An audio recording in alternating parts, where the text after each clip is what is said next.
নমস্কার বন্ধুরা, রান্নাঘরের টুকিটাকিতে আপনাদের সকলকে স্বাগত। আজ আমি আপনাদেরকে পাকা আম দিয়ে দারুণ টেস্টি আর নরম তুলতুলে আমের কেক বানিয়ে দেখাবো। খেতে কিন্তু ভীষণই ভালো লাগে আর বানানোও কিন্তু ভীষণ সোজা।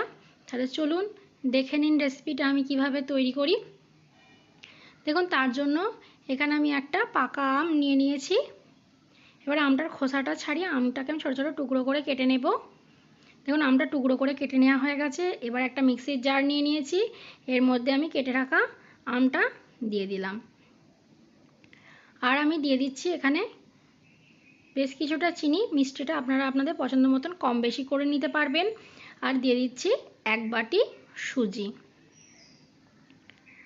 আর আমি এখানে দিয়ে দিচ্ছি 2 চামচ গুঁড়ো দুধ বা মিল্ক পাউডার। দিয়ে দিচ্ছি সামান্য একটু নুন স্বাদের ব্যালেন্সের জন্য। আর দিয়ে দিচ্ছি 1 কাপ লিকুইড দুধ। দুধটাকে আমি আগে থাকতে জাল করে ঠান্ডা করে নিয়েছিলাম। আর দিয়ে দিচ্ছি 2 চামচ রিফাইন্ড অয়েল দিয়ে এবার আমি এর একটা মিহি পেস্ট তৈরি করে নেব। দেখুন, মিহি পেস্ট কিন্তু আমাদের করে নেওয়া হয়ে গেছে।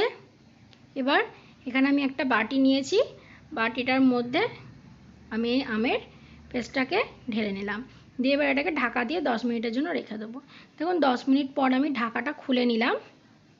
এবার আমি এর মধ্যে দিয়ে দিচ্ছি 1 চামচ বেকিং পাউডার আর দিয়ে দিচ্ছি 1/2 চামচ বেকিং সোডা। দিয়ে সমস্ত কিছু দিয়ে আমি এটাকে খুব ভালো করে মিশিয়ে নেব। দেখুন, খুব ভালো করে কিন্তু আমার মেশানো হয়ে গেছে। এবার আমি একটা কেকের মোল্ড নিয়ে নিয়েছি। এবার প্রথমে আমি এর মধ্যে দিয়ে দেবো 1 চামচ মতন রিফাইন্ড অয়েল। দিয়ে এটা হাতের সাহায্যে খুব ভালো করে এই মোল্ডটার মধ্যে আমি লাগিয়ে নেব। দেখুন, চারিধারে কিন্তু খুব ভালো করে লাগিয়ে নিয়েছি। এবার এখানে আমি একটা সাদা কাগজ এই মোল্ডার শেপে কেটে নিয়েছি, দিয়ে সেইটাকে দিয়ে দিলাম। দিয়ে আবারও ওপর থেকে 1/2 চামচ মতন তেল আমি খুব ভালো করে মাখিয়ে নিয়েছি। এবার যে ব্যাটারটা আমি করে রেখেছিলাম সেই ব্যাটারটা এর মধ্যে আমি ঢেলে দিচ্ছি। দেখুন, ব্যাটারটা দেওয়া হয়ে গেছে।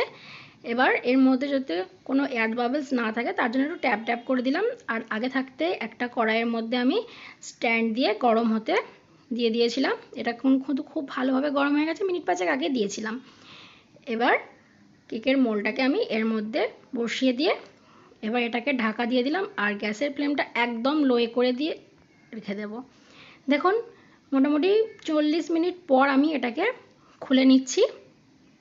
এবার একটু চেক করে নেব যে কেকটা ঠিকঠাক হয়েছে নাকি। এখন তার জন্য একটা এইভাবে চামচের হাতলটা আমি দিয়ে দেখিয়ে দিলাম। দেখুন, পুরো পরিষ্কার এসেছে, তার মানে কেকটা কিন্তু খুব ভালোভাবে ভেতর পর্যন্ত কুক হয়ে গেছে। এবার এটাকে আমি নামিয়ে ঠান্ডা করে নেব।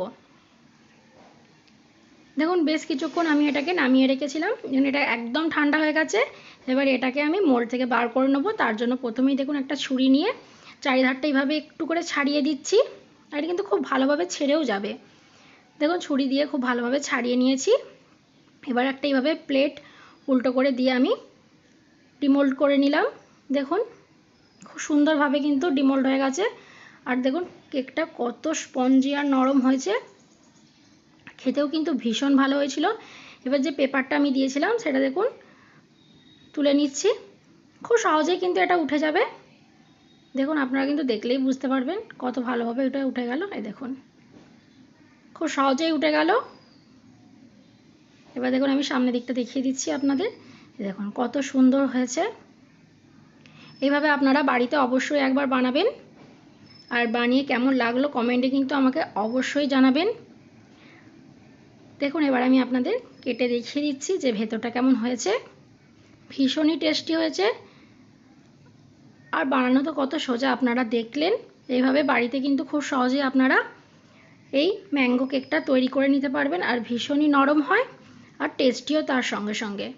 তো বন্ধুরা, আমার এই রেসিপিটা কেমন লাগলো কমেন্টে কিন্তু অবশ্যই জানাবেন। আর ভিডিওটা ভালো লাগলে একটা লাইক করে আমার চ্যানেলটিকে সাবস্ক্রাইব করে দেবেন আর অল নোটিফিকেশানটা অন করে দেবেন। আজকের মতন এই পর্যন্তই। ভালো থাকবেন, সুস্থ থাকবেন। ধন্যবাদ।